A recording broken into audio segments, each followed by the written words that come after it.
Buenos días. Buenos días, Julián. Buenos días, maestro. Sí, buenos días, Araceli. Buenos días. Vamos a esperar un ratito que sigan llegando sus compañeros.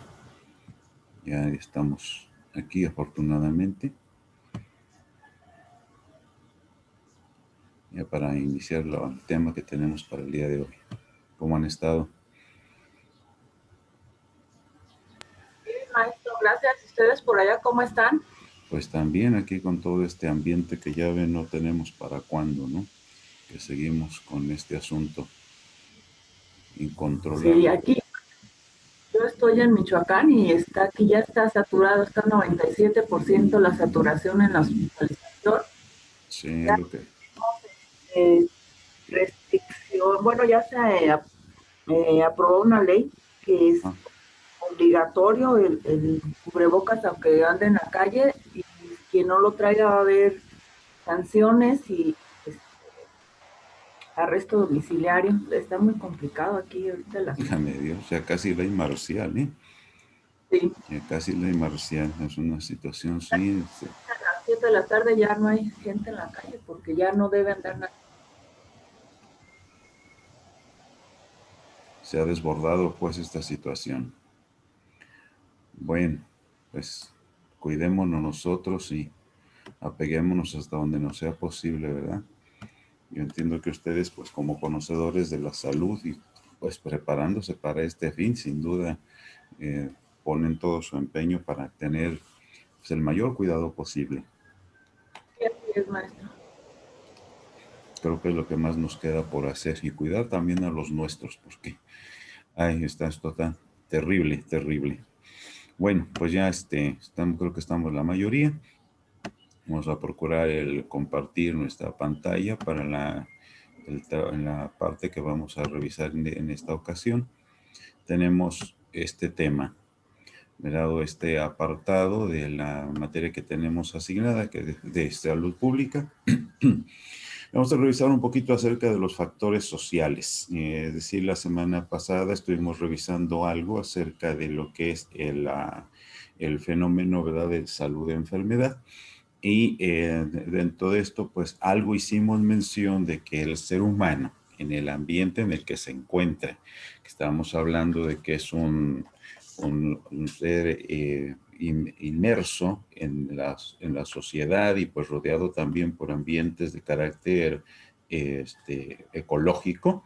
Bueno, entonces tenemos allá con el fenómeno o esta teoría ecológica donde interviene en el huésped, por un lado, que es el ser humano, el agente patógeno, que no siempre, jóvenes, no siempre va a ser un microbio.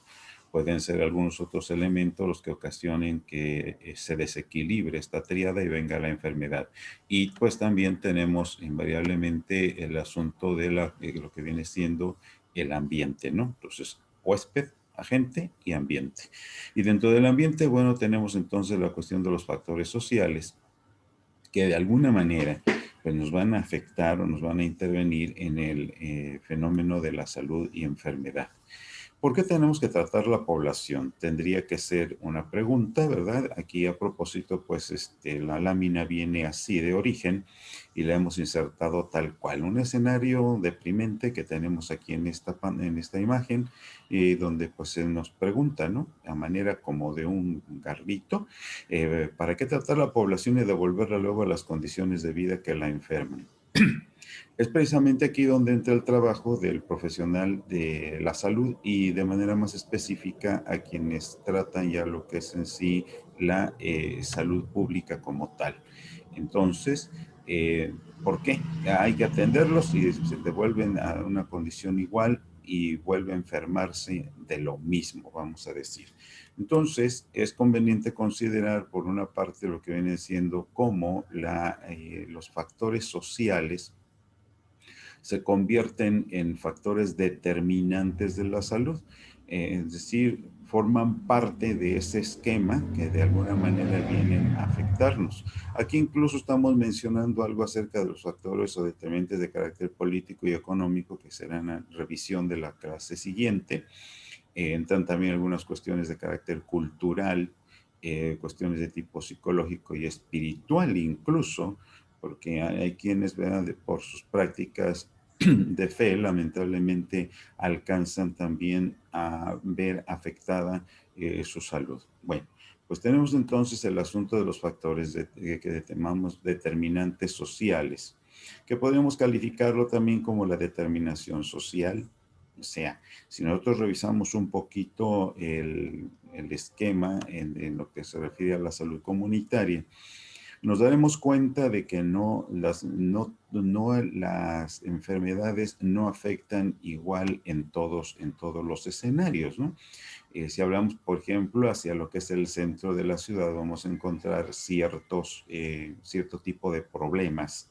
Si nos vamos hacia la parte periférica, o a medida que nos alejamos del centro, vamos a encontrar otro tipo de problemas. Y si nos vamos ya definitivamente a la periferia, lo que en su momento se le llaman las ciudades perdidas o esos asentamientos irregulares, invariablemente esas determinantes nos van a ocasionar ahí o nos van a permitir que encontremos otro tipo de problemas en la salud. Entonces también se les llama determinantes de la inequidad de la salud. Estamos hablando, ¿eh?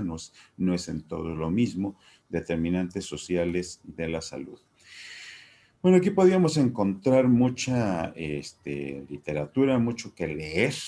Dentro de los determinantes de la salud vamos a considerar entonces que estos de alguna manera también se vienen a tomar en cuenta como factores de riesgo desde el punto de la epidemiología clásica, que nos van a orientar precisamente a la presentación de ciertas patologías en particular. Podríamos tomar caso concreto, ¿dónde es más posible que encontremos desnutrición por exceso? Hablando de exceso, ustedes deben irse familiarizando, ¿cierto? Están iniciando en esta licenciatura, pero deben irse familiarizando con el asunto de que cuando hablamos de desnutrición, pues no solamente vamos a pensar en las personas caquécticas, es decir, que se encuentran todas consumidas, de ahí que prácticamente se les ve la piel junto con el esqueleto. A eso sería la desnutrición por carencia o por deficiencia, pero tenemos también la desnutrición por exceso, porque cuando hablamos de desnutrición estamos hablando de una patología que presenta precisamente una situación de desbalance en cuanto a la ingesta y aprovechamiento de lo que son los requerimientos calóricos de la persona. Si hablamos de una persona de 70 kilogramos, por ejemplo, más o menos está requiriendo alrededor de 2.300 calorías al día. Pero si esta persona incurre en un exceso, es decir, si va a tomar, pues por las papitas, las golosinas y demás, las bebidas gaseosas, entre otras cosas, los pastelillos, los postres, que son una amenaza para la salud, pues fácilmente nos zampamos 3.000 calorías. Esas 700 calorías excedentes que van quedando por ahí se van juntando día a día como si fuera un pequeño ahorro. Y cuando tenemos 1.000 calorías, pues ya esto nos va a favorecer que por cada 7.000 calorías que vamos acumulando, esto se transforma en nuestro ser en 1 kilogramo de grasa excesiva. Y al postre, pues ya tenemos esas figuras descompuestas, ¿verdad? Nos decimos los gorditos. Bueno, pues esos gorditos son desnutridos por exceso. Entonces, ¿hacia dónde encontraríamos nosotros una población con desnutrición por exceso? Generalmente las ubicamos en las zonas de clase media. Y la desnutrición por deficiencia, generalmente, no quiere decir que esto sea así, una ley marcial, ¿verdad? Generalmente los vamos ubicando en lo que viene siendo las zonas periféricas. Entonces, estas cuestiones son precisamente determinantes sociales que nos van revelando, vemos aquí en la lámina, nos van revelando la verdadera causa o la causa de las causas, dicha sea la palabra, de esa inequidad de salud, por mencionar un asunto, ¿no? Podríamos así entrar también en el tabaquismo, alcoholismo, farmacodependencia, cuestiones incluso de insalubridad, ¿no? De la falta de higiene, también eso es otro tema que es importante. Porque ahora son las cuestiones de la falta de higiene, porque eso nos favorece la presentación de cierto tipo de problemas, como es el caso de las parasitosis, ya sean internas, como es el caso de las parasitosis intestinales, o externas, como es el caso, por ejemplo, de la sarna, que pues, aunque se oiga feo, siglo XXI y hablar de sarna, pues ahí tenemos el problema, ¿no? Muy bien, avancemos. A ver, ¿qué pasó aquí? Bien.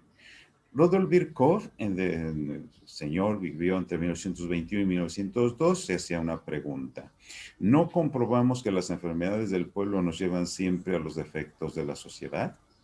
Es una pregunta que quedó allí, ¿verdad? Desde el momento en que este señor estuvo trabajando. Y entonces, precisamente, los defectos de la sociedad, que podríamos llamarle incluso en un momento dado costumbres, invariablemente sí nos permiten comprobar cierto tipo de problemas en la salud. Acá en esta zona oriente del país, somos muy dados al consumo, por ejemplo, de las carnitas, hoy ya se está superando esa situación de guisar, por ejemplo, con manteca, pero el uso, si nos toca trabajar con ustedes bioquímica, bueno, ahí atenderemos y entenderemos mejor este asunto, ¿verdad? Que las grasas de origen animal, sobre todo en su presentación de cebo y manteca, son demasiado dañinas para la salud. Entonces, la sociedad de pronto como que le da por consumir cierto tipo de alimentos que vienen siendo defectos de la sociedad. Es que aquí en esta zona se acostumbra así, o en mi familia acostumbramos de esta manera. Pues estos defectos de carácter social invariablemente nos van a traer cierto tipo de problemas. Ya que tocamos el asunto de las grasas, no nos quedemos solo con la obesidad, sino avancemos a otro terreno, como es el caso de la hipertensión arterial y obviamente los problemas cardiovasculares. Estos son datos biográficos, perdón, de este señor que trabajó precisamente sobre este punto que acabamos de mencionar. Entonces, las condiciones sociales, o sea, la manera en que viven y trabajan las personas, que esto de la manera en que viven y trabajan, los vamos a considerar como factores sociales que son determinantes precisamente para la cuestión de la salud. Y esto pues se va reflejando también por una parte en la posición en la gran escala social, económica y de poder. Cuando hablamos nosotros de la clase social baja, pues siempre estamos relacionando eso con una cuestión económica muy limitada, muy restringida, y pues obviamente también la parte de poder pues está muy, pues casi esto es un sueño utópico, ¿no? Entonces, pero son elementos que de alguna manera se conjugan para favorecer precisamente la cuestión de la morbilidad y en su momento la mortalidad. Ya que mencionamos los términos, si tienen manera de anotarlo, bueno, y si no lo tienen todavía del dominio, insisto, ustedes están empezando y muchas palabras se van a tener que agregar a su léxico, jóvenes. Entonces aquí tenemos el asunto morbilidad. ¿De qué estamos hablando cuando nos referimos a este término? De la situación de enfermedad que se da ya con el paciente, pero en este caso estamos hablando de salud pública y quedamos que esto es a nivel comunitario. Entonces, ¿qué tan enferma está nuestra sociedad? ¿Qué tan enferma está? ¿No? Comentábamos precisamente acerca del asunto de la pandemia, que pues ya ven, no tiene para cuándo. Pues lamentablemente la morbilidad va en aumento y tristemente por sus complicaciones también los índices de mortalidad van en aumento. Cuando hablamos de mortalidad estamos hablando precisamente de la cantidad de fallecidos o de muertos es una palabra que suena fuerte, ¿verdad? Cantidad de fallecidos o muertes que tenemos. Ya estadística y epidemiología le dan una definición más específica, pero así para que nos quede claro. Morbilidad se refiere a enfermedad y mortalidad a muertos. Bueno, pues entonces, con esto entonces, estas cuestiones sociales que se dan, pues nos orientan, nos inclinan la balanza hacia un punto en cuanto a la morbilidad por un lado y por otro la mortalidad. Bueno, pues entonces las organizaciones precisamente procuran de alguna manera, aquí tenemos este asunto, el OEDM, que es los Objetivos de Desarrollo del Milenio, pues nos plantean aquí que se procura precisamente de alguna manera procurar logros en la reducción de la pobreza, la seguridad alimentaria, la educación, el empoderamiento de las mujeres, bueno, son otros términos, ¿verdad? Pero la mejora de las condiciones de vida, notemos hacia dónde lo está orientando este documento, hacia los barrios pobres, donde muchos no alcanzan las metas de salud. La semana pasada estábamos haciendo por ahí un comparativo de que mientras en el mundo poderoso se piensa pues en perfeccionar hasta las facciones, ¿no? Pues hablando de trabajos de cirugía plástica, donde pues no me gusta mi nariz, yo voy a hacer un trabajo correctivo. Por otro lado, hay quienes están muriendo por carencia de alimento, ¿no? Son situaciones pues de esa inequidad que se da en las cuestiones de salud a nivel mundial. Pero aquí tenemos uno de los objetivos que se tienen, precisamente planteado esto con el propósito de, pues allá por la década de los, pues aquí está referido, miren ustedes, la década de los 70, de los 80, la Organización Mundial de la Salud se propuso un objetivo y se decía, ¿no? Salud para todos en el año 2000. Pues a estas alturas, creo que podemos fruncir un poquito nuestro ceño y decir, no, pues el 2000 ya tiene rato que pasó y pues esto de salud para todos lo estamos viendo complicado. Procuran entonces, se establece de acuerdo a este objetivo ciertas políticas con el propósito de alcanzar el beneficio para todos. Pues vemos que se ha logrado avanzar, no lo negamos. Sin embargo, hay mucho por hacer dentro del terreno de la salud precisamente para alcanzar este objetivo muy ambicioso, por cierto, pero que solamente se logró y se progresó primordialmente en los países que se les llaman países en desarrollo, pero nos quedan todavía un grande número de países que consideramos como países pobres, ¿no? Aquí se nos hace mención de un análisis que también se habló, ¿verdad? Y nos dice que hubo una reducción de la mortalidad, pero notemos en algún tipo de problemas, como es el caso de las enfermedades infecciosas. Aquí se hace mención acerca del caso de la tuberculosis, donde se logró avanzar mucho. Desconozco hasta dónde lograron trabajar en la materia de microbiología sobre este punto. El detalle es que incluso aquí en Jalisco pues tenemos presente, perdón, tenemos presente cierto índice de tuberculosis. Y el año pasado, si no mal recuerdo, después de por ahí por agosto, septiembre, por ahí salieron a mención en los rotativos acerca de cierto incremento en la presencia de la lepra. Aquí en Jalisco, ¿verdad? Propiamente en la zona de los Altos, donde también está presente la tuberculosis, en parte por el gusto del consumir pues la leche sin hervir. Pues, noten ustedes, estas son costumbres de carácter de tipo social y que afectan a la salud. El detalle al mencionarlo aquí es que veamos, sí se logró una reducción importante en la mortalidad por cuestiones infecciosas, pero en el caso de la tuberculosis, lamentablemente, con paréntesis, el tratamiento de tuberculosis y lepra pues no es un tratamiento de un día o una semana, se lleva incluso hasta medio año. Muchos pacientes, lamentablemente, por factores culturales y de educación, que veremos en otra parte de la materia, abandonan el tratamiento y entonces, ¿qué sucede? Nos generan cepas resistentes. Hoy, incluso Estados Unidos menciona que se está batallando mucho para poner a raya al Mycobacterium tuberculosis a causa precisamente de esa cuestión de resistencia que se ha generado. Y bueno, entonces aquí leemos textualmente: las principales fuerzas impulsoras de la reducción de la mortalidad fueron, uno, los cambios en cuanto al suministro alimentario, o sea, procurar primero pues que coman, ¿no? Que haya alimento. Y ya después viene la cuestión de nutrición, porque no es lo mismo alimentar que nutrir, son cuestiones muy diferentes, ¿verdad? Y las condiciones de vida, que también ya en conjunto vienen siendo cuestiones de carácter social.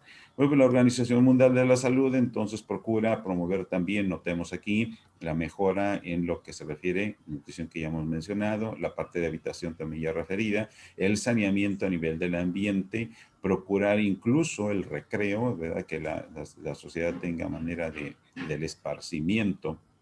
Y bueno, estos son los dos elementos, la cuestión económica y pues las fuentes de trabajo. Por ejemplo, en el caso de la pandemia, con esto de la que se está dando, ¿verdad? De la contracción económica, pues más de uno, ¿no?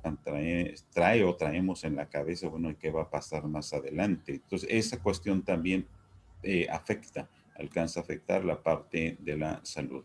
Tenemos el asunto aquí, ven ustedes, una cuestión un poquito de historia, el caso de la viruela. Por ahí, jóvenes, les encargo, de pronto, ¿verdad? Mamita alcanza a ver que el niño tiene cierta erupción cutánea y mi niño tiene viruela. No, viruela en el mundo no existe desde hace más de 20 años. La viruela fue erradicada precisamente porque se logró trabajar de una manera, dice aquí, campañas verticales, donde de alguna manera, decimos hoy textualmente, se pusieron la camiseta a todos los niveles de atención, entre ellos también los políticos, y se logró precisamente este avance. Se erradicó la viruela, pero fue necesario unificar criterios después de varios fracasos que lamentablemente habían tenido tanto la OMS como la UNICEF, y en este caso aquí se hace mención, ¿no?, del caso de la malaria. O sea, es una enfermedad parienta del paludismo que pues, lamentablemente ahí sigue presente, sobre todo en las zonas tropicales. Acá tenemos algo más. La cuestión de la malaria, ¿verdad? Pues esto se ha incrementado aparte, vamos, pues, por atacar la malaria se usa un insecticida, pero entonces para matar el mosquito, porque el mosquito es un vector, o sea, transmite el parásito. En el caso de la malaria, no es un virus, es un parásito el que transmite, ¿verdad? Que produce la enfermedad. Con tal de matar al mosquito, se usa el DDT y el DDT nos genera un círculo vicioso porque ahora viene a presentar otro tipo de problemas, a más del costo económico al estar utilizando este insecticida que pues, no solamente afecta al ser humano, sino también a las especies animales. Correcto. Pues entonces, ¿verdad? Con el propósito de alcanzar la equidad sanitaria, dice acá, y leemos textualmente de nueva cuenta, los sistemas de salud son parte misma del problema y que ellos y las nuevas estrategias son imprescindibles para abatir las inequidades de salud. Esto se vuelve aquí ya un poquito complicado de explicar porque de pronto los sistemas de salud se politizan demasiado y en ese sentido, pues ya ustedes lo saben. La política, por cierto, es una materia importante, necesaria en la vida del ser humano, según los sociólogos. El ser humano es un son politicón, es decir, ha de vivir siempre en sociedad, pero esa vida lamentablemente, cuando no por una cosa, por otra, entra en una situación de inequidad y esto pues se vuelve en un círculo vicioso, ya lo estábamos comentando, ¿no? Aquí estas menciones se hacen, muchachos, para que podamos tener más o menos una noción general del por qué de pronto se vuelve tan complicado el atender un asunto de salud. Volvemos al tema de la pandemia que hoy nos acosa de una manera grave. Tenemos un año con la presencia de este virus, el SARS-CoV-2. La sociedad pues difícilmente le identifica esta expresión, pero sí identifica muy bien el famoso COVID-19, que es un microorganismo nuevo. Pues nosotros profesionales de la salud podemos decir sí, sí, con ciertas restricciones o con ciertas limitaciones. Total, al tener un enemigo nuevo, pues hay que conocerlo, para de ahí establecer las estrategias de trabajo o cómo poderle atacar. Se habla de la presencia ya de una vacuna que se está trabajando por varios frentes. Sin embargo, pues ya ven, el día de ayer se habla de que uno de los laboratorios tuvo un problema ahí, un problema de incendio. Pues dicen que no se va a afectar la cuestión de la dotación, pero sin embargo, ¿qué sucede? También hemos sabido de que ciertas dosis que venían para México, pues ya siempre no llegaron y queda ahora ya en entredicho el asunto de la inmunización para los que lograron recibir la primera dosis de este biológico. Entonces, todo esto nos lleva a encontrar problemas de diferentes tipos. Aquí se nos hacen, por ejemplo, tres problemas fundamentales. ¿Dónde se originan las diferencias en salud entre los grupos sociales? ¿De dónde? ¿Qué mecanismos nos conducen desde las causas originarias a esas diferencias? Y aclarando estas respuestas de estos dos primeros planteamientos, dónde y cómo deberíamos intervenir para reducir las inequidades de salud. Como notan ustedes, se convierte esto en un esquema sumamente complicado, porque ahorita se habla, volvemos al ejemplo de la pandemia que nos acosa, se habla de vacunar o de inmunizar al primer frente de acción, que somos los profesionales de la salud. Se habla de 30 y tantas mil dosis, o qué sé yo, que se han aplicado. Pues no habemos esos médicos en todo el país, ¿verdad? Es difícil, y si se van a aplicar dos dosis, está todavía más difícil el asunto.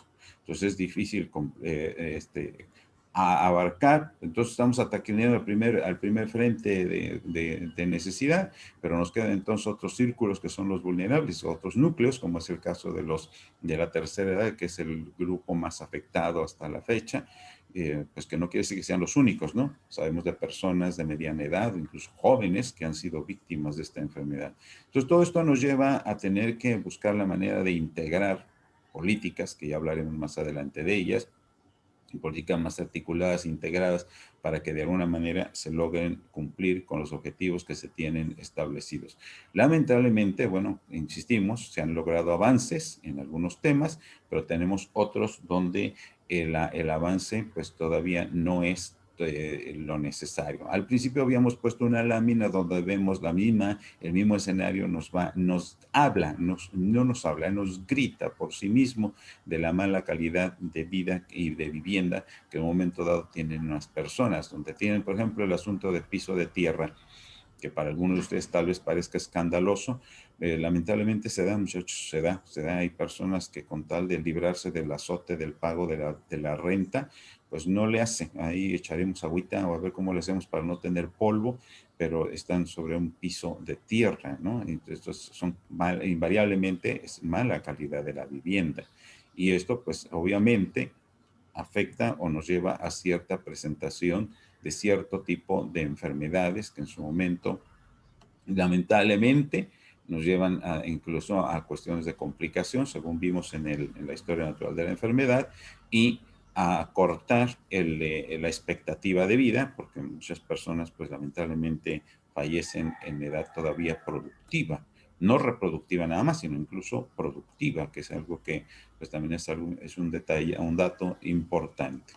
Bien, entonces desde la década de los 60, ¿verdad? Tenemos nosotros que se dio precisamente el procurar los enfoques comunitarios de la atención y de la salud. Aquí vemos la educación sanitaria para ir orientando a las personas precisamente para tener unas mejores condiciones de vida.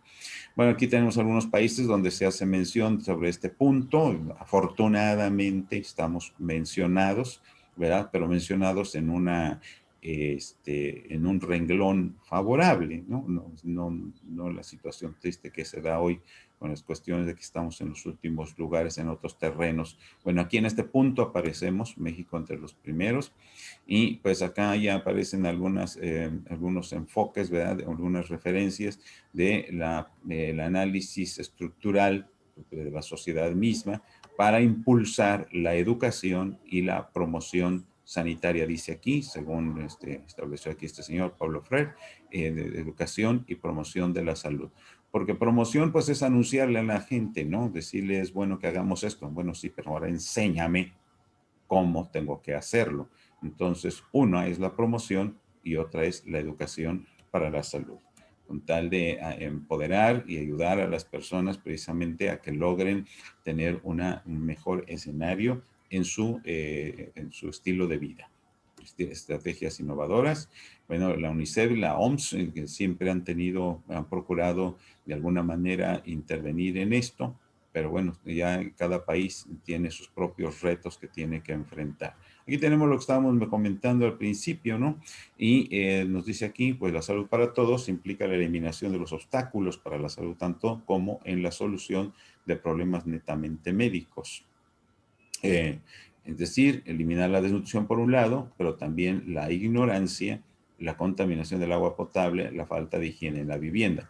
De nutrición, pues hablaríamos, por ejemplo, nos podríamos orientar hacia la persona como tal, pero también hay que tomar en cuenta que las costumbres son las que en un momento dado también, como ya mencionábamos, nos alcanzan a afectar fuertemente.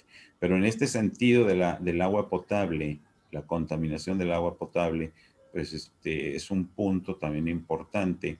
Hoy hablamos del agua clorada, que pues se ha visto, de acuerdo a los estudios, las experiencias, las investigaciones, la cloración del agua es algo sumamente necesario, porque el cloro, pues ya lo revisaron en microbiología. El cloro, siendo un halógeno, nos ayuda, claro, en sus concentraciones y diluciones correspondientes.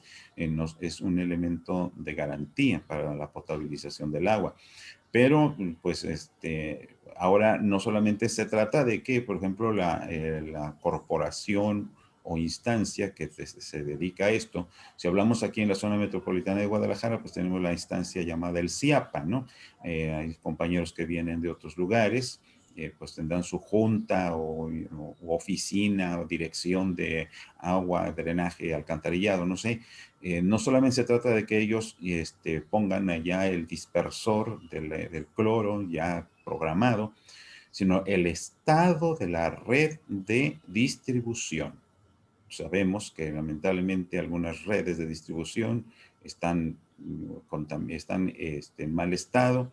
Vamos, si un tubo está perforado, pues es suficiente con eso para que por ahí entren elementos contaminantes, por mencionar algo, ¿verdad? En este punto. Ok, tenemos algo más sobre esto que estamos trabajando, ¿verdad? Entonces, pues ya con esto, pues venimos aquí entendiendo que pues si dijimos en la década de los 80, en Almata se procuró esta leyenda o este enfoque, Salud para Todos en el año 2000, ya hicimos mención de que pues hasta el día de hoy lamentablemente seguimos viendo esto casi como un sueño, como algo que procuramos se logre obtener. Se siguen trabajando, como ustedes ven acá, el asunto de la vigilancia del crecimiento. Aquí en México, la Secretaría de Salud tiene establecido el programa de lo que es el niño sano.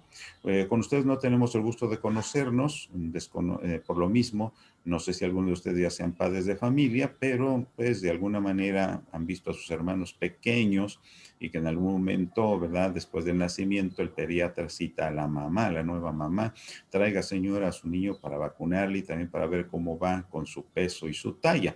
Estos son parte de las actividades que se tienen en la vigilancia del crecimiento. Lamentablemente por nuestra falta de cultura, después pues, ya creció el niño, ya corre, ya juega, ya va al kinder y dejamos de atenderlo y vienen algunos otros problemas. Aquí cuando se habla de la rehidratación oral, pues esto es para cuestiones esto es parte de la educación para la salud, ¿verdad? Cuando alguien de la familia tiene procesos diarreicos, pues algo importante es la hidratación oral. Pero ahora, ¿cómo voy a hacerlo? Precisamente lo que estábamos comentando hace un momento. No es lo mismo la promoción que la educación para la salud. La inmunización, la cuestión de las vacunas, sobre todo del esquema básico, y la lactancia materna, que pues ustedes no les tocó vivirlo, pero por allá por la década de los 90, las mamis tenían mucha resistencia a lactar, no, me voy a desfigurar, ideas de esa naturaleza, pero para el recién nacido no hay mejor alimento precisamente que la lactancia, la lactancia al seno materno. Entonces, hoy ya se ha logrado impulsar. Esto nos da mejores condiciones de vida porque el calostro, que es lo primero que logran tener las madres, está cargado precisamente de inmunoglobulinas y de anticuerpos, que pues para el pequeño es una gran vacuna, aparte de el componente proteico que le da también su propia nutrición. Bien, y pues esto sería, jóvenes, para esta oportunidad lo que teníamos preparado. Nos estaremos comentando con ustedes para lo demás. Quiero dejarles en esta ocasión una tarea. Más tarde, en cuanto tenga yo ya procesada esta grabación, la pondré al alcance de ustedes, pero me van a hacer la gran bondad de investigar sobre los factores biológicos que intervienen en el proceso salud-enfermedad. Factores biológicos. Yo voy a subir un material de apoyo y tendrá que ser ahorita por el correo porque en la plataforma todavía seguimos teniendo algunas situaciones que corregir y para que por ahí, por favor, procuren trabajarlo y a más tardar, la clase siguiente la tenemos el próximo viernes, entonces, para que tenga tiempo de revisarlo, por favor, para el martes será la fecha límite para que suban al correo de un servidor el trabajo que hayan elaborado, o bien a través del WhatsApp, para que lo podamos revisar, ¿verdad? Sería eso. Profesor, ¿nos puede, o no sé si la concejal tenga su correo para que nos lo pueda proporcionar, por favor? Sí, ya lo tienen, ya lo tienen y ellos pueden compartirlo, no hay ningún problema. Gracias. Entonces, ¿es factores biológicos que interfieren en el proceso de salud y enfermedad? Intervienen. Okay. No interfieren, sino intervienen. Sí, es que bueno que participas y ya tu pregunta creo que aclara la duda de más de uno. ¿Sí? Por favor. Gracias. Bien, ¿alguna otra pregunta o algún comentario, jóvenes? Profesor. Dígame. La plataforma aún no nos podemos... No, todavía no. Si ya en el trayecto de la semana la tengo habilitada, porque el maestro Joa me comentó que teníamos ahí algunas cuestiones que atender, cuestiones técnicas, que en cuanto esté listo, él me lo comparte y de inmediato yo se los hago saber a ustedes, para que ya tengan la clave de la materia y también la contraseña que les dan a ustedes para la autoinscripción, ¿verdad? ¿La asistencia de hoy? Por favor, en un mensajito me lo mandan en el WhatsApp. Soy fulana o fulano, ¿verdad? Nombre completo, por favor, porque pues en el dispositivo tengo muchos teléfonos y no puedo darles de alta a todos. Ofrezco disculpas en ese punto, ¿verdad? Por favor. Entonces, una pregunta, sí. Algo personal. Bueno, no personal. Por cuestiones por ahí de un error, me acaban de agregar al grupo de WhatsApp. Sí. Entonces, pero sí estuve en la clase pasada. Correcto. ¿Cómo le puedo hacer para que sí me marque mi asistencia? Porque no le mandé mi nombre precisamente porque no estaba en el grupo. ¿Cómo te llamas? Elizabeth Guevara Carrillo. Bueno, no hay problema. Ya tomé nota de tu nombre. Nada más súbeme el mensajito de tu asistencia de hoy. Y le recuerdo de la semana pasada también. No hay ningún problema, sí, con todo el gusto. Gracias. Sí, hasta luego. Bueno, si no hay más jóvenes, entonces nos estaremos comunicando en el trayecto de la semana y en el trayecto del día. Yo procuro poner a sus órdenes estos materiales. ¿De acuerdo? Bueno, pues nos estamos mirando entonces en la próxima oportunidad. Hasta luego, cuídense. Muchas gracias. Gracias. Igualmente, hasta luego, gracias.